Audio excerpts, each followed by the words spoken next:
విక్రమ్ టీవీకి సబ్స్క్రైబ్ చేయండి. Subscribe to Vikram TV. Subscribe to Vikram TV. Subscribe to Vikram TV. Subscribe to Vikram TV. Subscribe to Vikram TV. Please like, share and subscribe to Vikram TV. మాజీ ప్రధాని మన్మోహన్ సింగ్ పేరు చెప్పగానే ఆయన అసలేం మాట్లాడరు అని అంతా అంటుంటారు. అవును, అది నిజమే. కానీ చాలా మంది రాజకీయ నేతల్లా ఆయన మాటలు చెప్పే వ్యక్తి కాదు, చేతల్లో చూపించే నేత. 1991 నుంచి 1996 వరకు ఆర్థిక మంత్రిగా పనిచేసిన మన్మోహన్ ప్రధాని పివి నరసింహారావు హయాంలో ఆర్థిక సంస్కరణలు ప్రవేశపెట్టారు. ఇక మన పివి చెక్కిన శిల్పం మన్మోహన్. ఆర్బీఐ గవర్నర్ గా ఉన్న మన్మోహన్ కు రాజకీయాలు పరిచయం చేసింది మన పివి నరసింహారావు అని చెప్పాలి.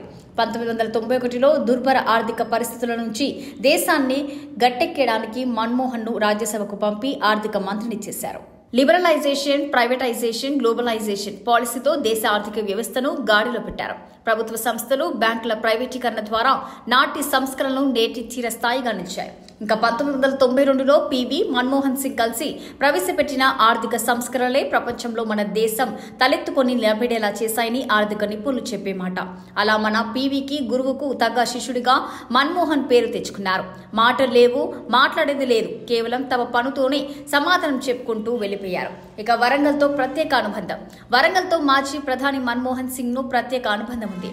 వరంగల్లోని కాజీపేట ఆర్ఈసీలో 1992లో జరిగిన కాకతీయ విశ్వవిద్యాలయం స్నాతకోత్సవానికి నాడు కేంద్ర ఆర్థిక మంత్రి హోదాలో మన్మోహన్ హాజరయ్యారు. కేయూ ఉపకులపతి ప్రొఫెసర్ జయశంకర్ సారథ్యంలో జరిగిన వేడుకల్లో ఆయన చేతుల మీదుగానే అవార్డుల ప్రధానోత్సవం జరిగింది. ఇక ప్రజలకు ఉపాధి కల్పించి మన్మోహనే గ్రామీణ ప్రాంతాల్లో ఇప్పటికీ ప్రజలకు పని కల్పిస్తున్న ఉపాధి హామీ పథకాన్ని మన్మోహన్ సింగ్ హయాంలోనే ప్రారంభించారు. 1991లో ప్రారంభించిన ఆర్థిక సంస్కరణను ప్రధానిగా ఆయన కొనసాగించారు. తద్వారా విదేశీ పెట్టుబడులు, ప్రైవేటీకరణ, లైసెన్సింగ్ విధానాల్లో మార్పులు చోటు చేసుకున్నాయి. ఇక రుణమాఫీకి ఆద్యుడు మన్మోహన్ సింగ్. ఇప్పుడు ఏ రాష్ట్రంలో ఎన్నికలు జరిగినా రైతు రుణమాఫీ అనేది కామన్ హామీగా మారిపోయిన విషయం తెలిసిందే.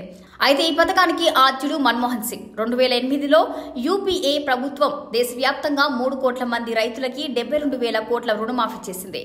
ఆ డేరింగ్ నిర్ణయం కారణంగానే యూపీఏ రెండోసారి అధికారంలోకి వచ్చింది.